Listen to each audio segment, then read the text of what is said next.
Brought to by Baidyanath Shilajit gold, शरीर का बल और तेज बढ़ाने में लाभदायक। अहमदाबाद के गुजरात विश्वविद्यालय में पढ़ने वाले छात्रों पर हमले का मामला सामने आया है। आरोप है कि कुछ छात्र रमज़ान की रात में नमाज अदा कर रहे थे, जिसका कुछ छात्रों ने विरोध किया। इसके बाद भीड़ ने पहुंचकर वहां पर मारपीट की। घटना में कुछ छात्र घायल भी हुए हैं, जिन्हें इलाज के लिए अस्पताल में भर्ती कराया गया। पुलिस ने इस मामले में अहमदाबाद के 16 के रहने वाले हितेश मेवाड़ा और वस्त्रालय के भरत पटेल को गिरफ्तार किया है, जबकि 7 आरोपियों की पहचान कर ली गई है। आज तक से जुड़े अतुल तिवारी की रिपोर्ट के मुताबिक घटना 16 मार्च रात की है। यूनिवर्सिटी के हॉस्टल के ए ब्लॉक में रात को कुछ विदेशी छात्र तरावी की नमाज अदा कर रहे थे। इस दौरान बी हॉस्टल के कुछ छात्रों ने वहां पहुंचकर नमाज का विरोध किया। शुरुआत में रोकने के लिए 3 छात्र आए थे, लेकिन फिर अचानक वहां भीड़ पहुंच गई और तरावी कर रहे छात्रों पर हमला कर दिया। इस हमले में कई विदेशी छात्र बुरी तरह घायल हो गए, जिन्हें इलाज के लिए एसवीपी अस्पताल में भर्ती कराया गया है। श्रीलंका और तजिकिस्तान के 2 छात्र बुरी तरह से इस घटना में घायल हुए हैं। रिपोर्ट के मुताबिक इस हॉस्टल में अफगानिस्तान, उज्बेकिस्तान, श्रीलंका, बांग्लादेश, भूटान, सीरिया और अफ्रीका से आए करीब 75 विद्यार्थी रहते हैं। घटना को लेकर छात्रों ने बताया कि उपद्रवियों ने हॉस्टल के कमरों में घुसकर उनकी पिटाई की थी। आरोप है कि हमले के दौरान आरोपियों ने उनके लैपटॉप, एसी, अलमारी, टेबल, दरवाजे, म्यूजिक सिस्टम भी तोड़ डाले। विदेशी छात्रों ने इस घटना के बाद रोष जताया है।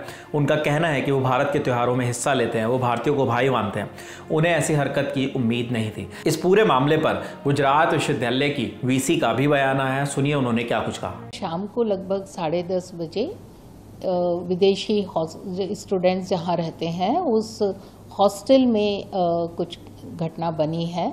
हमारे यहाँ लगभग 300 विदेशी स्टूडेंट्स पढ़ते हैं और उसमें से 75 स्टूडेंट्स ए ब्लॉक में, विदेशी विद्यार्थियों के लिए डेडिकेटेड ब्लॉक है, उसमें रहते हैं। रात को 2 ग्रुप्स में घर्षण हुआ। इस संघर्ष में बात कुछ ज़्यादा बढ़ गई और हमारे कुछ विदेशी विद्यार्थियों को चोटें भी आई हैं।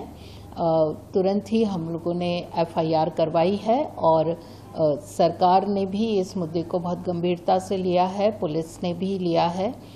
तपास चल रही है। इसके बाद जो भी होगा, नमाज पढ़ने की वजह से कुछ ये अभी कुछ वीडियोस वायरल हुए हैं। पुलिस वही तपास कर रही है कि ट्रिगर पॉइंट क्या था और उसी के बाद हम स्पष्टता से कह सकेंगे। और कुछ सेफ्रॉन स्कार्फ वाले लड़के थे, इनकी बात चल रही है।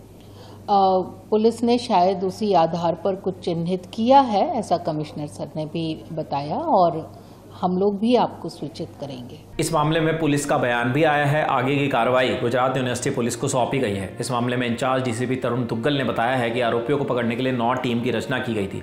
2 आरोपियों को गिरफ्तार किया गया है। 25 लोगों के खिलाफ FIR दर्ज की गई है। बाकी के आरोपियों को जल्द गिरफ्तार किया जाएगा। इस घटना में गुजरात यूनिवर्सिटी पुलिस स्टेशन में EPCO धारा 143, 144, 147, 148, 149, 427, 323, 324, 337, 447 के तहत अपराध दर्ज कर लिया गया है। इस पूरे मामले पर विदेश मंत्रालय ने भी संज्ञान लिया है। 17 मार्च को विदेश मंत्रालय के प्रवक्ता रणधीर जायसवाल ने बयान जारी कर कहा, कल अहमदाबाद स्थित गुजरात यूनिवर्सिटी में हिंसा की घटना हुई है। राज्य सरकार अपराधियों के खिलाफ सख्त कार्रवाई कर रही है। इस झड़प में 2 विदेशी छात्र घायल हुए थे। उनमें से एक छात्र को इलाज के बाद अस्पताल से डिस्चार्ज कर दिया गया है। मामले को लेकर विदेश मंत्रालय गुजरात सरकार के संपर्क में है। ताजा जानकारी के मुताबिक school of international studies and diaspora के कोऑर्डिनेटर को भी पद से हटा दिया गया है। इसके अलावा विदेशी छात्र भी अभी जिस हॉस्टल में रह रहे हैं, उन्हें दूसरे हॉस्टल में शिफ्ट कर दिया गया है। हॉस्टल कैंपस में प्रवेश करने वालों की गतिविधि पर पूरी तरह से नजर रखी जा रही है। इस मामले से जुड़ा आगे जो भी अपडेट आता है वो ललन टॉप की टीम आप तक जरूर लेकर आएगी। देश और दुनिया से जुड़ी जैसी खबरों के लिए देखते रहिए दी ललन टॉप। शुक्रिया।